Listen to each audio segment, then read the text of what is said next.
Welcome to the Well Woman Show, where we interview women executives, leaders, and entrepreneurs. And you're listening to the Well Woman Show, where motivated women achieve fulfillment and well-being. You're listening to the Well Woman Show. Take time for myself by coming to things like Well Woman Drinks. To be accepting of myself no matter what. Step away from judgment as much as possible. You're listening to the Well Woman Show.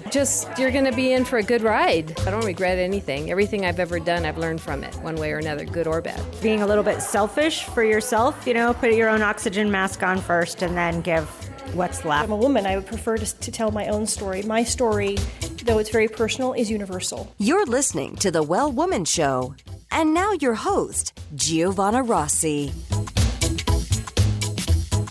Hi, Giovanna Rossi here, and welcome to another episode of the Well Woman Show, where I interview women leaders, executives, and entrepreneurs about their lives and their road to becoming and being who they are today. Are you feeling burned out or finding it hard to focus on your goals? Or are you in transition?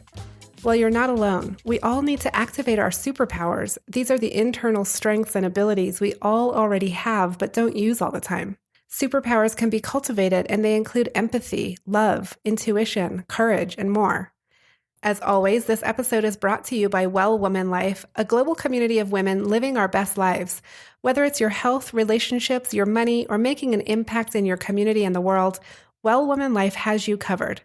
You've made a commitment to not settle, to use your voice, and to live your best life. Well Woman Life offers annual memberships, workshops, and retreats to support you. Check out wellwomanlife.com/Facebook to join our growing community. Now back to the show. I'm speaking with Julianna Silva today. Welcome to the program. Thank you, Giovanna. Happy to be here. I'm so excited to talk to you. I am, as you know, celebrating the 100th episode of the Well Woman Show. And yay! And I wanted to have on people who have been listening to the show for a while, have been a part of the Well Woman community.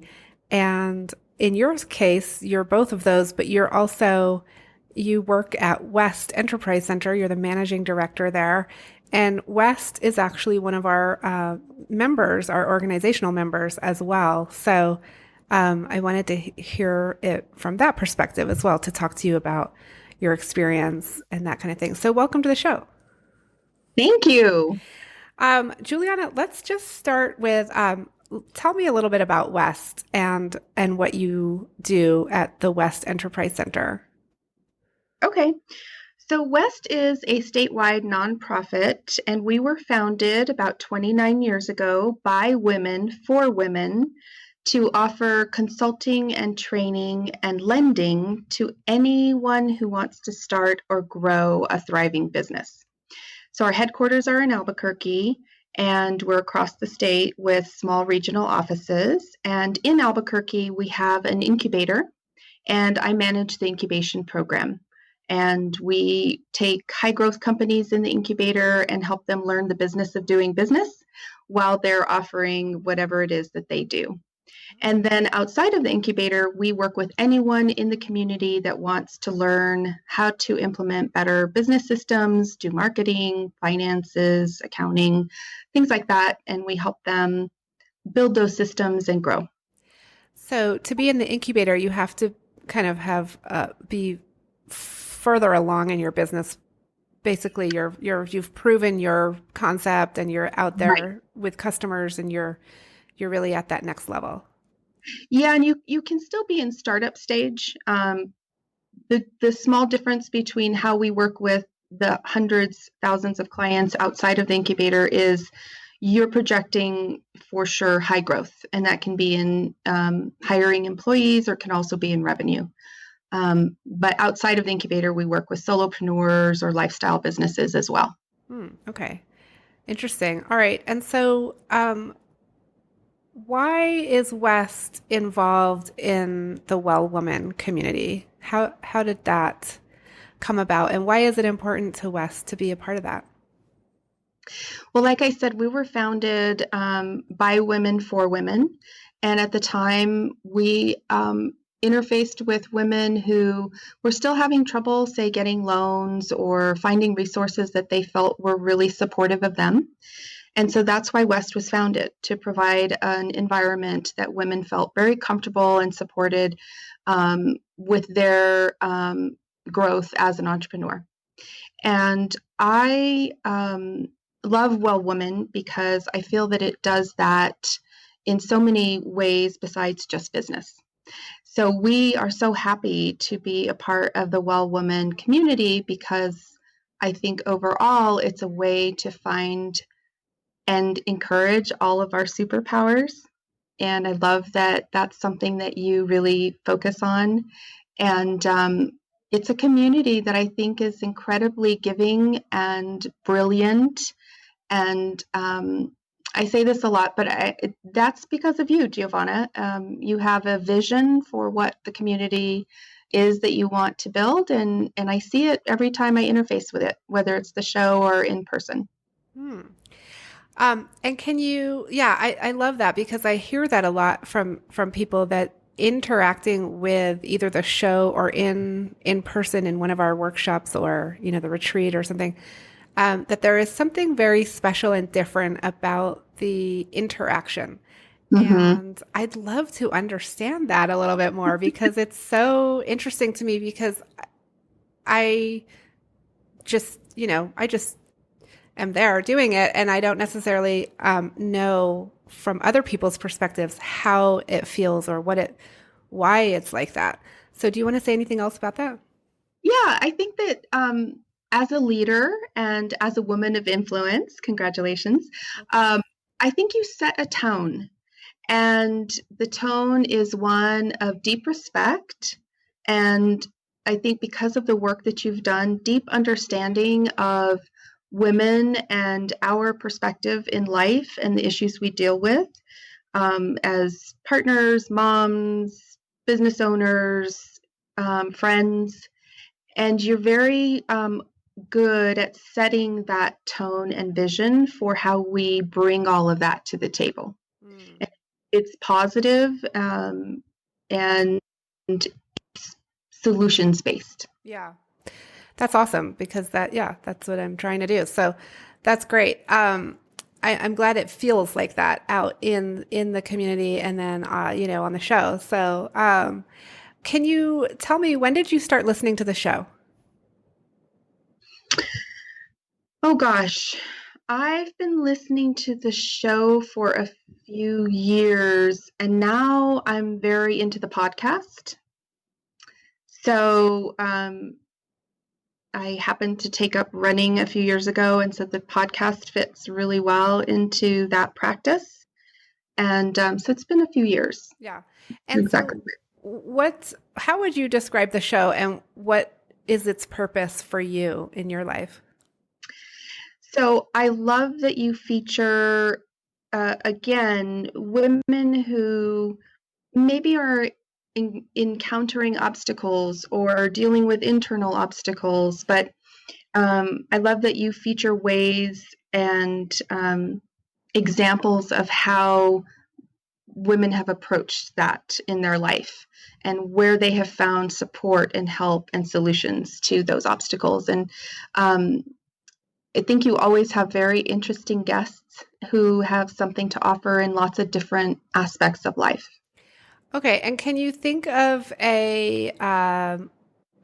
something in your own life where listening to the show really helped you get through something or tackle something or find a solution? Can you think of an example like that? A specific example isn't exactly coming to mind. One interview that I'm remembering though, and it's popping up for me, is an interview you did with Teresa Gomez. And that was on the podcast. And it was about her health struggle. But the awareness of her health struggle, she had to peel it all back to how she was living her life. Yeah. And I always kind of keep that in my mind because I think as women, we tend to take on so much. And I have to really be careful to do a lot of that self-care and put time and energy into that. And so it's it's good reminders, but I always pick up something, whether it's paying attention to finances or paying attention to how we care for ourselves. Yeah. Yeah, definitely. Prioritizing that is so important. Mm-hmm. And then what would you like to hear more of on the show? I love sharing these tips, tricks, and hacks for life. I think we all have so much information coming toward us. But one of the things that I really love that you feature is, what are your superpowers? Because oftentimes we find that we have these skills that we don't necessarily think are that great, but they really can be a superpower and help us push through, sticking points. And so I love hearing more of that. Okay. Yeah, that's a good one.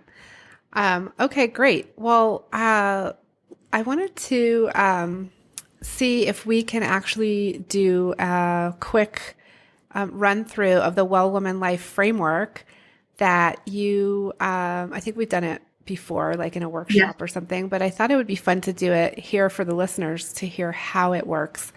And so for listeners, you can download the graphic of the Well Woman Life framework. And the link will be, like, if you're watching the video, it'll be under the video, or it'll be on the show notes for this show. And if you don't have it in front of you, that's okay. But if you want to go and download it after, then you can.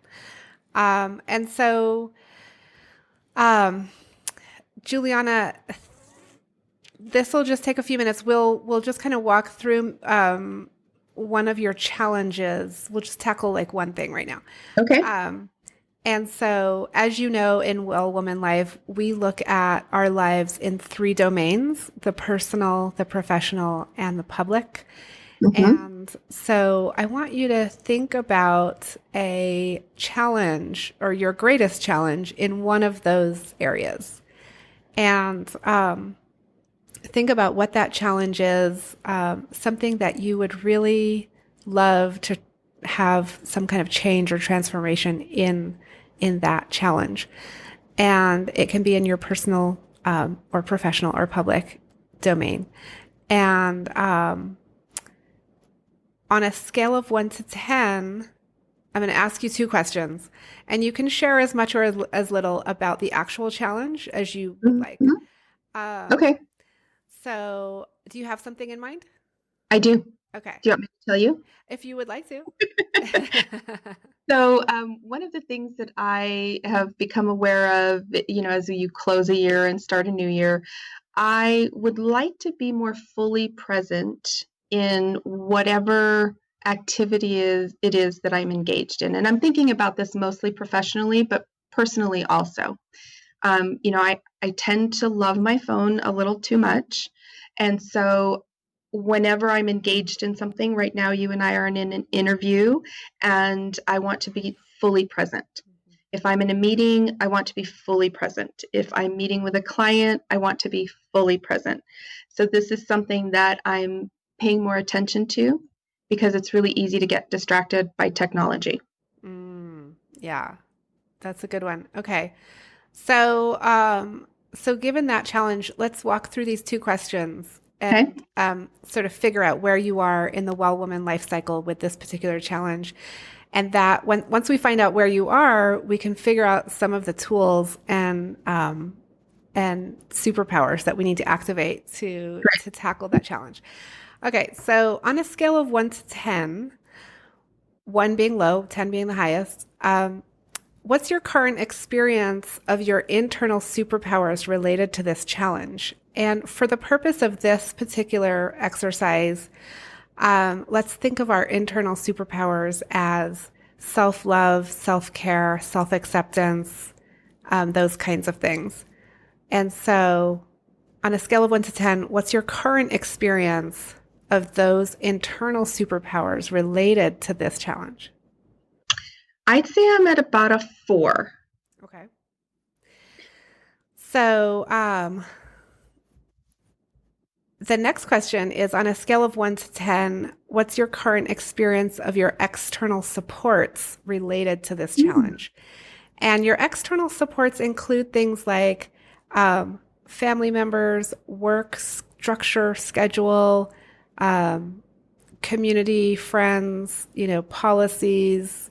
Since we're talking about this particular challenge, what kinds of external supports are there in that world? And, the idea is to identify on a scale of 1 to 10 where your level of external support is lying right now. So interestingly enough, I believe assessing my external supports, I'm probably at somewhere close to an 8. Mm-hmm. And I think the challenge for me is that I don't ask for enough help in terms of helping me activate my internal superpowers to get to, an equilibrium. Yeah. Interesting. Okay. So if you're kind of low on the internal superpowers and kind of high on the external supports, then you fall into the upper left-hand quadrant. If you're following along on the framework, this is the responsive stage, which is where there's a lot going on. There's a lot of external stimuli. That's not necessarily bad. That's good. There's a lot of good stuff going on. But you are perhaps wanting to engage in everything and not being selective enough and setting your boundaries. And so, on the other hand, your internal superpowers are low related to this particular challenge, meaning there's an imbalance there. So you've got a lot going on, very, busy externally, and then this sort of slightly low point in the self-love and self-care, which really just means you're not prioritizing your own needs in that area. Right. And setting those boundaries. And so when we're in this stage, we can easily crash and burn, right? The sort of nickname for this stage is burnout.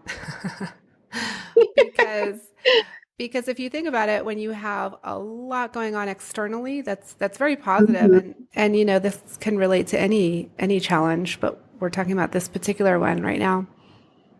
And then your internal ability to take care of yourself and prioritize your needs is a little lower. You get that complete burnout phase. Right. Makes sense. Yeah. So does that kind of resonate with you with that particular challenge? It does. And I'm using this as one of my challenges. And in the new year, I'm working on implementing things that will bring that more to equilibrium. Yeah. Like I started Whole30, which is totally a me thing. And finding a lot of support for that. And then also, which has already come up 2 or 3 times, I'm saying no to invitations, work-related invitations that come like at 5 p.m. for the next morning, even though I could totally do it. But I'm trying to learn that internal practice of, well, that'd be a great networking opportunity, but I didn't plan it, so I'm going to have to say no. Yeah. And it feels weird, but I'm so much happier for it. And this is just a few days of practice, right? Yeah. Because we're just barely into the new year. So I'm hoping that I can continue that pattern. But yeah. Yeah, definitely. Well, that is very in line with the universal superpower that we talk about in the stage that you're in is awareness. Ah, okay. And so we have these unique superpowers, right, that are just very specific to ourselves that you have just reflected on very quickly here. But then we have these universal superpowers, and in the stage you're in, awareness is super important because if you think about being on a hamster wheel, kind of going round and round and round. I don't have to think about it. I can see it.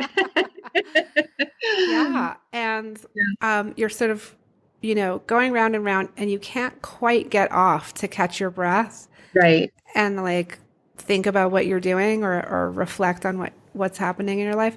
And so that is when we, go into major burnout. And it's really, the important part is jumping off the hamster wheel so that we can actually get that awareness and reflect on why am I doing this to myself? And so it sounds like you're already there and doing that with some of these things that you've already put in place. And it's interesting, the things that you chose, like really tackling and getting a handle on like a kind of a food or eating cleanse, which is the whole 30. Mm-hmm. And putting a boundary around commitments. Right. And so some people might be listening thinking, well, what does that have to do with like being more present in a meeting and not looking at your phone all the time?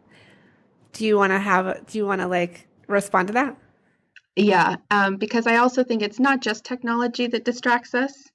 It's all the committees in our head that are thinking about, okay, then after this meeting, I've got to go do this. And then, oh, wait, I didn't bring lunch. So, okay. So then, oh my God, I'm starving. And, so all that information is just swimming and it's taking us away, right, from being fully present. Mm-hmm. And so that self-care is really important, because when you're fed and energized for the day and restoring your energy through exercise or meditation or yoga or whatever it is, then you can be more present.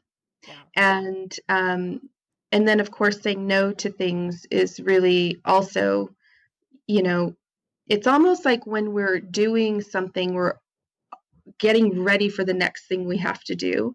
And if we have so much to do that it's all stacked up, you're almost getting ready for things constantly and you're never able to just be completely present.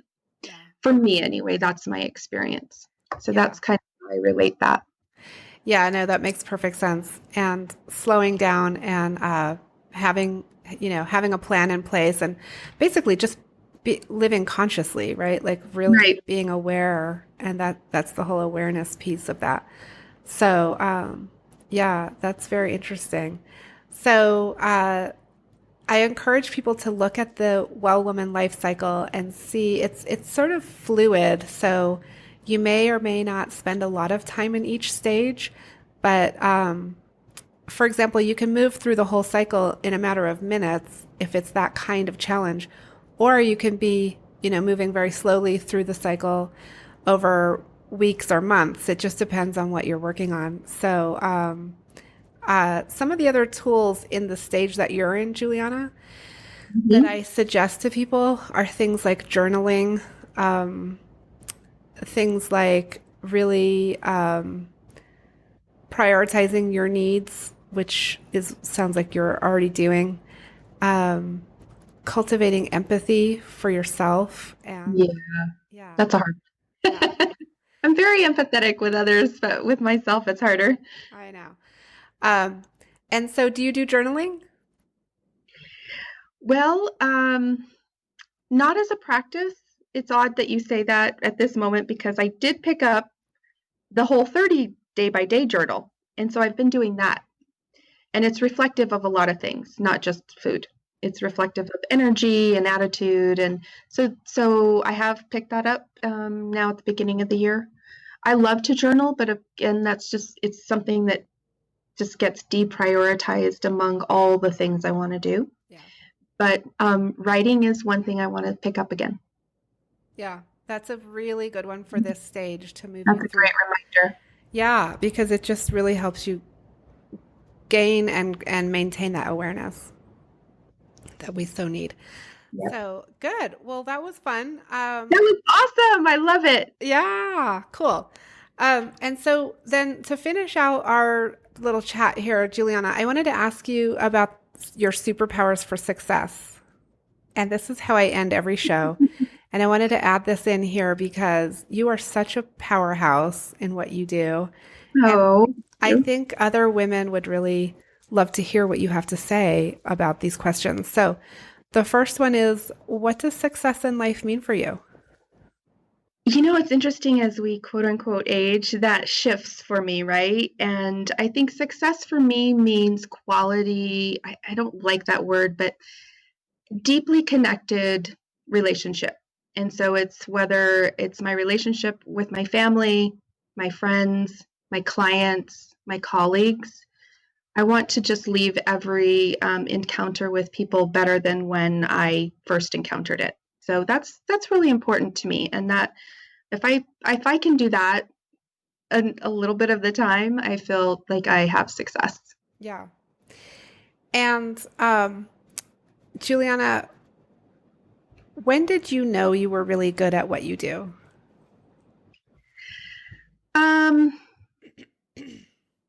So what I say that I do is it's interesting. I just took this fun personality test that my son recommended. And one of the things that featured for me is that I love to tackle complex problems and bring them into simple, relatable solutions. And I think I've been doing that for a lot of my life. I've always loved puzzles. And I think I realized that I was really good at that, and I thrive on that and love it. A few years ago, probably right before coming to WEST, I joined WEST in 2011. But as I looked back on my life, I realized, I've always loved doing that. That must be just something I'm naturally drawn to. So whether it's in problems that we face inter relationships or in business, I love being able to look at patterns and find good solutions that work. Cool. Yeah. And what superpower did you discover you had only to realize it was there all the time? That it's probably the one I just said, is complex information and finding a solution and also being able to convey that solution in a way that makes sense to other people that are involved. Yeah. Cool. What advice would you give your 20 or 25-year-old self? So this is advice that I just reread, and it's very tactical, and it's about compounding. So I'm reading this book called The Compound Effect, and it's all about compounding, not just in money, but in your life. So it's that compounding effect that happens that if you start saving $250 a month when you're about 24, you can save for about 17 years. And at age 67, you'll have $1 million, even if you stop saving at age 40. And it just takes into effect the compounding effect. If you do the same thing starting at age 40, at 67, you'll have about $300,000. So you don't have the advantage of compounding when you start later. And that can apply to anything. So that's my fun little trick right now that I would tell any 25-year-old to consider. That's a good one. Now, if you had told yourself that, or if someone had told you that, would you have done it? No, because I'm sure someone did tell me. But I think I would say it in a way that I think conveying to our younger selves that life happens pretty quickly, and paying attention where you are is really important, but also thinking about, when you're 40, when you're 27, you think, when I'm 40, I'm going to be ancient, but you're still so young. So, yeah. I love that. Okay. Can you describe a personal habit that contributes to your well-being? I would say a personal habit that contributes is constantly learning. So learning new systems. I started running about 3 or 4 years ago because of my client, Pamela Otero. I'd never run in my entire life, but being open to learning and trying new things is probably something that helps me a lot. Okay. And Julianna, do you identify as a feminist? I do. And if you had asked me that a few years ago, I probably would say, I don't really think about it. But as we all know, the imperative is so keen right now to own our feminine power and to support each other in doing that. And so absolutely, I am a feminist. Okay. And last question, and you may have already answered this, but maybe you have something else. What are you reading right now? What's on your nightstand? So I'm reading The Compound Effect. And I am also reading, I kind of read a bunch of things all at once. There's a business book called Traction. And so I'm reading that as well. And it's a system for analyzing just 6 moving parts in your business, so that instead of keeping track of 500 things that we think we have to keep track of, you look at it through this filter of 6 pieces that make up a business. Oh, I love that. Yeah. I need to read that. I'll send you the link. Yeah, actually, we'll include the link to both of those books in the show notes so that everybody can have access to that. And wonderful. That was awesome. Thank you so much for being on the show today, Julianna. I am so honored. Thank you. You're one of my heroes. You're one of mine. So the feeling is mutual. Thank you. Thanks. That's it for our show today. Remember, if you need support to live your Well Woman life, head over to wellwomanlife.com/Facebook to join us. Our monthly live event, Well Woman Drinks, brings women together to share our successes and challenges as women, leaders, moms, aunts, sisters, and all the other roles we carry. If you'd like to attend a Well Woman Drinks near you, or if there isn't one in your city yet and you'd like to start one, email info@wellwomanlife.com. If you enjoyed the show, please take a moment and subscribe in iTunes and leave a review. This helps raise visibility, which is super helpful when it comes to producing the show every week. For feedback, comments, or just to let me know you were listening today, find me on Facebook, Twitter, and Instagram @WellWomanLife. I'm Giovanna Rossi for The Well Woman Show. Until next time, have a super powerful week.